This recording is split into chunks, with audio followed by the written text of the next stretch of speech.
कालरात्रि माता देवी दुर्गा का एक रूप है जिन्हें नवरात्रि के दौरान विशेष रूप से पूजा जाता है, खासकर सप्तमी के दिन। ये अज्ञानता और नकारात्मकता के विनाश का प्रतीक है। कालरात्रि माँ की कथा। एक पौराणिक कथा के अनुसार शुंभ-निशुंभ और रक्तबीज नाम का राक्षस थे। मनुष्य के साथ साथ देवता भी इनसे परेशान थे। रक्तबीज दानव की विशेषता यह थी कि जैसे ही उसके रक्त की बूंद धरती पर गिरती तो उसके जैसा एक और दानव बन जाता था।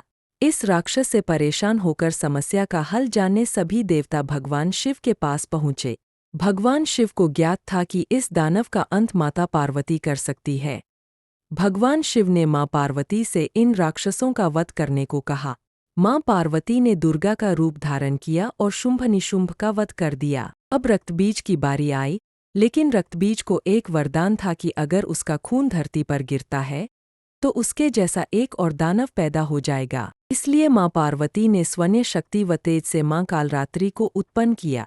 इसके बाद जब मां दुर्गा ने दैत्य रक्तबीज का अंत किया और उसके शरीर से निकलने वाले रक्त को मां कालरात्रि ने जमीन पर गिरने से पहले ही अपने मुख में भर लिया।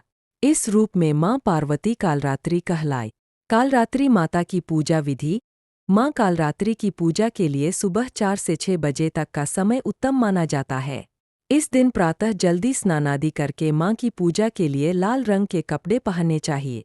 इसके बाद मां के समक्ष दीपक प्रज्वलित करें। अब फल फूल मिष्ठान आदि से विधिपूर्वक मां कालरात्रि का पूजन करें। इस दिन काली चालीसा, सिद्ध कुंजिका स्तोत्र, अर्गला स्तोत्रम आदि चीजों का पाठ करना चाहिए। इसके अलावा सप्तमी की रात्रि में तिल के तेल या सरसों के तेल की अखंड ज्योति भी जलानी चाहिए। पूजा के समय मंत्र जाप करना चाहिए। तत्पश्चात मां कालरात्रि की आरती करनी चाहिए। मां कालरात्रि आराधना मंत्र। ओम जयंती मंगला काली भद्रकाली कपालिनी दुर्गा क्षमा शिवा धात्री स्वाहा स्वधा नमोस्तुते। मां कालरात्रि का प्रिय भोग। मां कालरात्रि को गुड़ और हलवे का भोग लगाना चाहिए। इससे वे प्रसन्न होती है और भक्तों की मनोकामना पूर्ण करती है।